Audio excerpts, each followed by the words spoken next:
Welcome back to Mommy and G's DIY. I'm Alyssa, aka Mommy, and here on our channel you'll find a lot of tips and tricks and how-tos on how to get ready for any birthday party, holiday, or just fun crafts to do with your kids.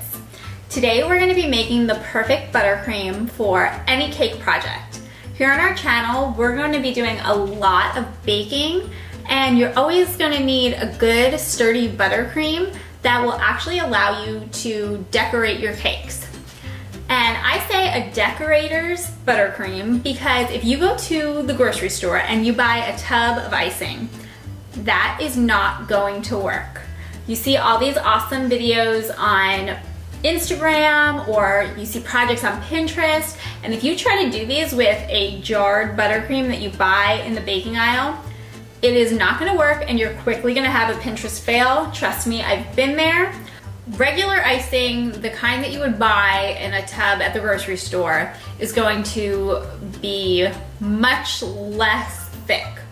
So, meaning if you're putting it in a pastry bag and using a decorator's tip to make some cupcakes or a cake, it's not, the consistency just won't be there to hold form. So if you're trying to make a rose, it will never work. You're gonna have something that looks like a dead rose, and that's not what you want. So we're going to have a nice thick icing. Now a lot of people don't like doing their own icing just for convenience, but you can make this in a big batch and it lasts in the freezer for up to a month. So that's how I like to do it. I kind of separate it out into smaller containers, freeze them. This way, whenever you really need icing, it's ready to go in, a little bit, just thaw it out. So before we get started, what you're gonna need is a cup of butter. You're gonna need 4 cups of powdered sugar. This is not the granulated kind that you put in your coffee. This is the white fluffy kind. Powdered sugar. You're going to need 1 to 2 teaspoons of milk. I use just whatever milk we use at, for our family, which is 2%. You can use whole milk. I know a lot of people like to put half and half or a heavy cream just to make it thicker, but I feel like with the butter, it's good enough as it is. Then you're going to need your vanilla because we are making a vanilla buttercream. You can flavor it however you want, but vanilla buttercream is definitely the most popular. I use the Wilton's clear vanilla extract. There's a reason why. If you use the regular just vanilla or imitation vanilla, it's a rich brown color, and that is going to color your icing. So not much, it'll just kind of tinge it a little bit tan. But if you're making a wedding cake, or if you want pure white, you're never gonna get there with regular vanilla. So I go with the Wilton's. You can get this at any cake decorating store, craft store. I think it's even at Walmart. So that's what I use. And if you're not using a salted butter, then you're gonna need a little bit of salt. But we're gonna kind of jump in and I'll explain to you kind of how you judge what you need to add as we're going. Okay, so last kind of essential thing that you're gonna need to make a buttercream is mixer. I'm gonna use my KitchenAid. You can use a hand mixer. I use that a lot too.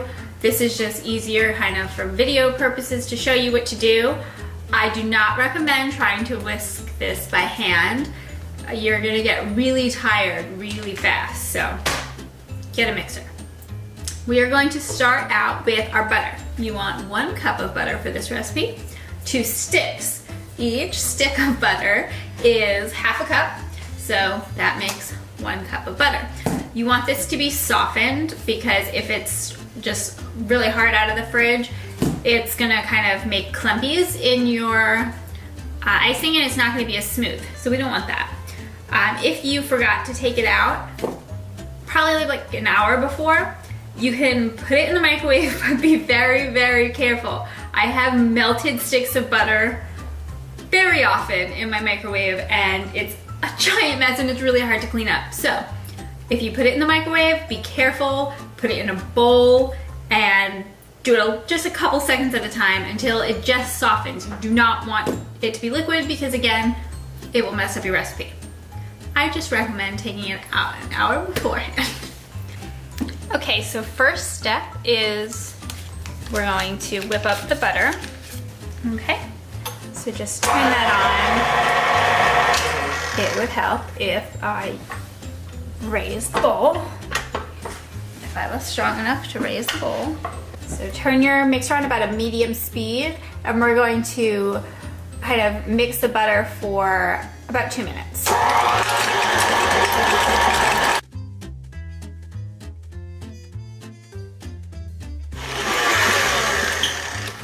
Okay, next ingredient that we're going to add is our vanilla. Now, with the flavor additives, I find it all kind of subjective based on what you like. Do you like something that's really strong flavored or something just that has a hint of vanilla? That's why I say 2 to 3 teaspoons because, you know, everyone's different, and I always recommend that you should be tasting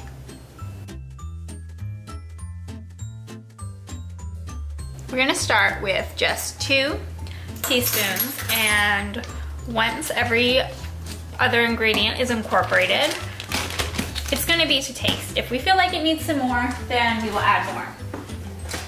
So we will turn on the mixer to incorporate the vanilla into the butter.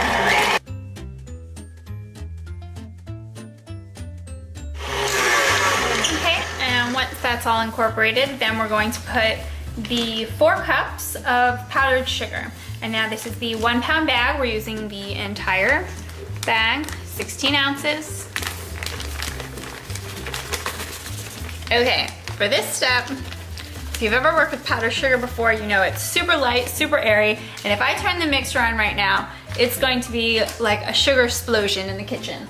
So it's very smart to put just a clean kitchen towel over the mixer to kind of keep everything inside until the butter absorbs a lot of this loose sugar. So we'll turn it on very low at first.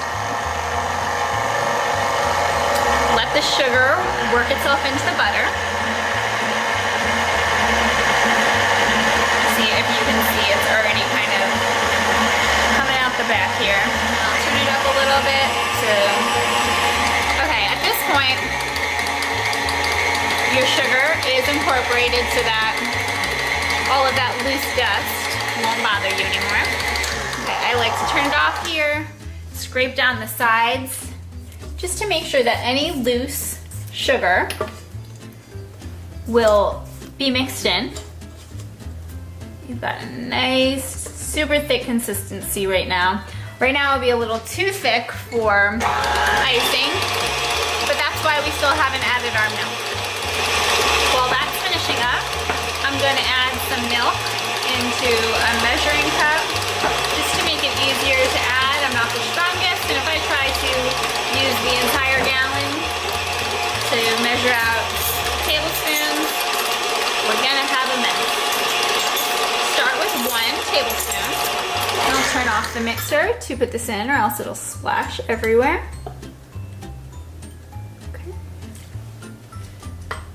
Turn the mixer back on. And more flavor, so turn it off and give it a taste. And to me, it's absolutely perfect. It's not very sweet. It has a perfect amount of vanilla in there, and you're going to be able to use this to decorate at least 2 dozen cupcakes or ice an 8-inch cake with filling layers. Okay, now all you have to do is have some strength. Last thing you do is get your icing out of your mixing bowl. You can store and pack or use it immediately. And like I said before, you can store this in the freezer for up to a month in a freezer safe, airtight container. You can separate it into small batches. You could freeze it all together. I wouldn't recommend freezing thawing, freezing again. You could, but after a while the consistency just isn't right. The consistency is much thicker than a grocery store tub. Now, there are products out there that you can use in a pinch. The only issue I see with them, besides the taste on some of them, is it is very expensive for what you're getting. For example, this is a decorator's icing that you can buy. It comes with, what is this, a 4-pound container, but this guy is gonna run you about $25. And that is a lot for what you're getting, especially when we made probably 1.5 pounds for way under $5. So if you double or triple the recipe, you're going to make an icing that tastes much, much better than you're able to buy. But if you're in a pinch, I recommend this is what I'll use if I don't have the time. It comes in different consistencies. I use the medium consistency. You can always add some powdered sugar to it in a mixer to kind of whip it up, get a thicker consistency, but you're gonna get a super, super, super sweet icing because anything that comes from a grocery store tends to be on the sweeter side already.